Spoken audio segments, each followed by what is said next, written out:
Praise the Lord. Hallelujah. இன்று நம் ஆண்டவராகிய இயேசு கிறிஸ்து நமக்கு தரும் இறை வார்த்தை ஏசாயா 41 அதிகாரம் 10வது வசனம். நீ பயப்படாதே, நான் உன்னுடனே இருக்கிறேன். திகையாதே, நான் உன் தேவன்.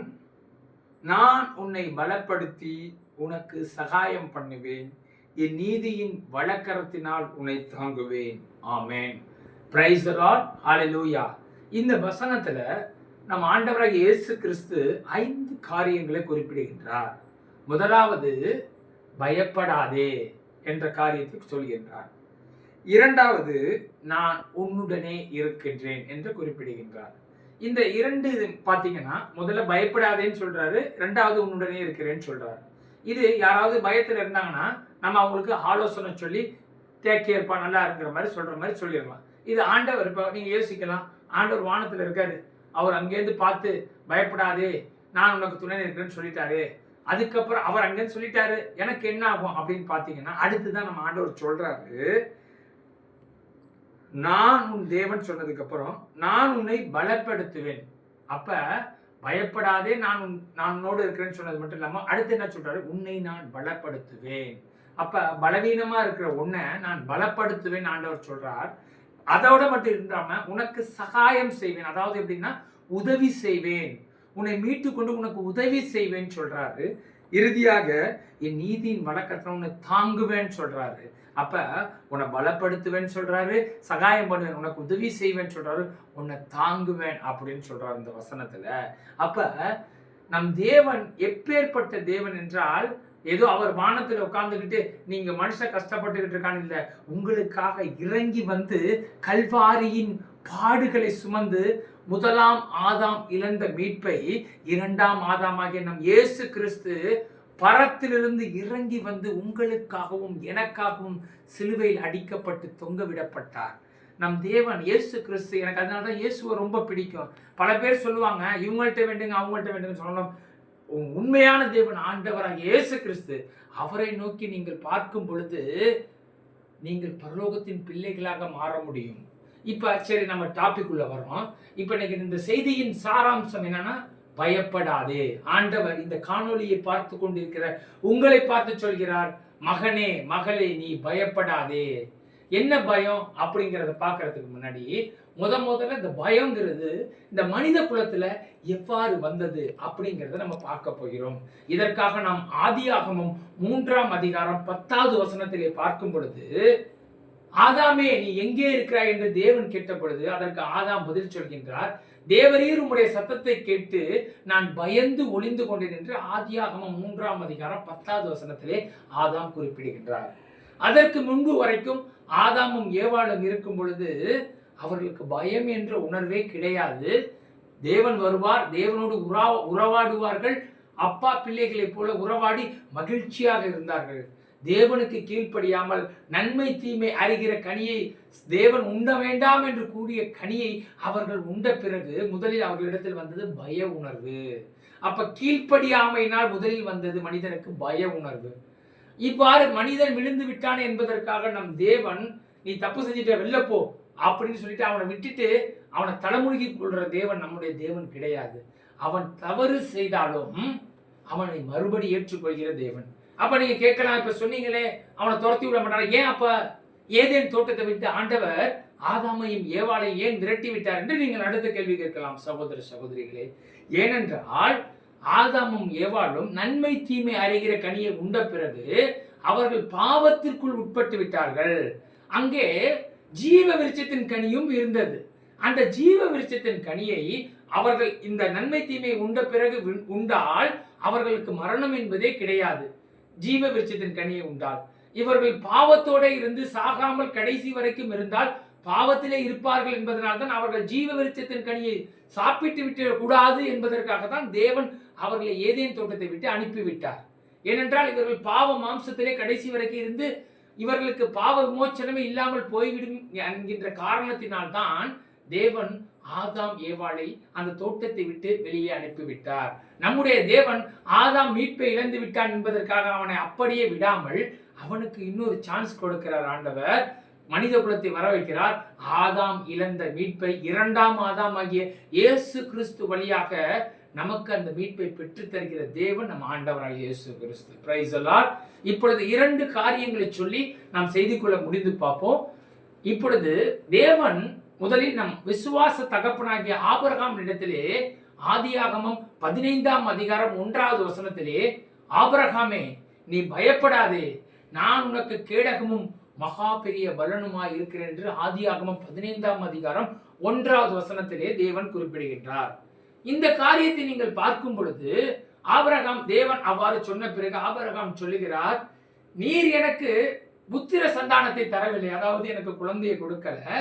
நான் இவர் செல்வந்தனாக சீமானாக இருந்தாலும் என் வீட்டு வேலைக்காரன், அதாவது எப்படின்னா அந்த வேலைக்காரன் தானே எனக்கு சுதந்திரவாளியா இருக்கிறான், அவனுடைய வேலைக்காரருடைய பிள்ளைகள் தானே. நீங்கள் படித்து பார்த்தால் தெரியும், ஆதியாகமம் 15ஆம் அதிகாரத்திலே என் வேலைக்காரருடைய பிள்ளைகள் தானே சுதந்திரவாளியாக இருக்கிறார்கள் என்று சொல்லும் பொழுது தேவன் சொல்கின்றார், அவர்கள் அல்ல, உன் கற்ப பிறப்பாக பிறக்கும் மகனே உனக்கு சுதந்திரவாளியாக இருப்பான் என்று சொல்லி வாக்குத்தத்தத்தை கொடுக்கிறார். அப்படி என்றால் தேவன் அவனுக்கு பயப்படாதே என்று வெறும் காரியத்தை மட்டும் சொல்லிவிட்டு அவனை ஆறுதல் படுத்தாமல் அவனுக்கு வாக்குத்தத்தத்தை அந்த 15ஆம் அதிகாரத்திலே நம் ஆண்டவராகிய இயேசு கிறிஸ்து கொடுக்கிறார். இன்னைக்கு அதே மாதிரி உங்களை பார்த்து தேவன் சொல்கின்றார், ஆபிரகாமை போல தனக்கு குழந்தை இல்லை என்று இந்த காணொலியை பார்த்து கொண்டிருக்கிற உங்களை பார்த்து சொல்கின்றார், உங்களுக்கு ஒரு குழந்தையை தர தேவன் வல்லமை உள்ளவராக இருக்கிறார். நீ பயப்படாதே மகனே மகளே, உனக்கு ஒரு நான் குழந்தையை தருவேன். எனக்கு குழந்தையே பிறக்கலை, என்னை எல்லாரும் அவமானப்படுத்துகிறார் என்று எண்ணிக்கொண்டிருக்கிறாய மகனே மகளே, இன்று இயேசு கிறிஸ்து உன்னை பார்த்து சொல்கின்றார், நீ பயப்படாதே. ஆபிரகாமுக்கு குழந்தையை கொடுத்த தேவன் உனக்கும் குழந்தையை தர வல்லமை உள்ளவராக இருக்கிறார் என்று நம் ஆண்டவராக இயேசு கிறிஸ்து குறிப்பிடுகின்றார். இரண்டாவதாக விசுவாச தகப்பனின் அடுத்த குழந்தை, அதாவது ஈசாக்கை குறித்து நாம் பார்க்கும் பொழுது ஆதியாகமம் 26ஆம் அதிகாரம் 24வது வசனத்திலே அதே தேவன் ஈசாக்கின் இடத்தில் வரும் பொழுது ஈசாக்கின் இடத்திலும் சொல்கின்றார், நீ பயப்படாதே, உன் தகப்பனாகிய ஆபிரகாம் நிமித்தம் நான் உன்னை ஆசீர்வதித்து உன் சந்ததியை பெருக பண்ணுவேன் என்று ஈசாக்கின் இடத்திலே ஆண்டவர் குறிப்பிடுகின்றார். இந்த காரியத்திலே நீங்கள் பார்க்கும் பொழுது அங்கே ஆபிரகாம் இடத்திலே பயப்படாதே என்று சொல்லி வாக்குத்தத்தத்தை கொடுத்த தேவன் இந்த காரியத்திலே ஈசாக்கின் இடத்திலே பயப்படாதே என்று சொன்ன பிறகு ஈசாக்கினுடைய எதிரிகள் எல்லாம் அவனிடத்தில் வந்து சமாதான ஒப்பந்த உடன்படிக்கை செய்து கொள்கிறார்கள். ஏனென்றால் பார்த்தீர்கள் என்றால் அபிமெலேக்கு ஈசாக்கின் இடத்தை முன்னாடி என்ன சொன்னா, ஈசாக்கு பெருகுவதை பார்த்து நீ எங்களை காட்டிலும் செல்வந்தனாக மாறுகிற, நீ எங்களை விட்டு போ என்று அபிமெலேக்கு ஈசாக்கை விரட்டுகின்றான். இதற்கு முன்னாடி உள்ள அதிகாரத்தில் அதுக்கு இந்த 26ஆம் அதிகாரத்திலே தேவன் பேசுகின்றார், நீ பயப்படாதே, உன் சந்ததியை பெருக பண்ணுவேன் ஈசாக்கின் இடத்தில் அவர் சொன்ன பிறகு அபிமெலேக்கு மற்றவர்கள் எல்லாரும் வந்து கர்த்தரால் ஆசீர்வதிக்கப்பட்டவன் ஈசாக் என்று அறிந்து அவனிடத்தில் சமாதானத்தை உடன்படிக்கை பண்ணி கொள்கிறார்கள்.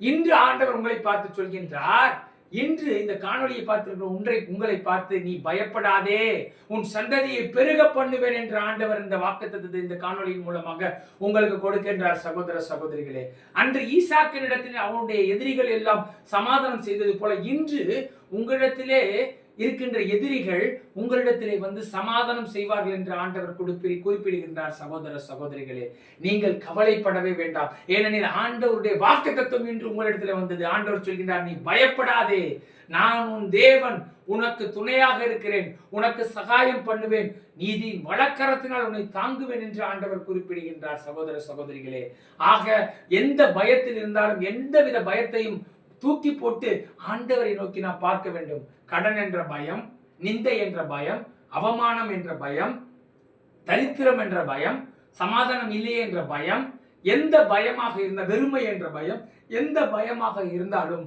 ஆண்டவர் இன்று உங்களுக்கு அந்த பயத்தை நீக்கி போட்டு உங்கள் குறைவுகளை எல்லாம் இயேசு கிறிஸ்து நிறைவாக்குகிறார். சகோதர சகோதரிகளே, பிரைஸ் தி லார்ட். நாம் இறுதியாக ஜெபம் பண்ணுவதற்கு முன்னாக ஒரு வசனத்தை சொல்லி முடிப்போம்.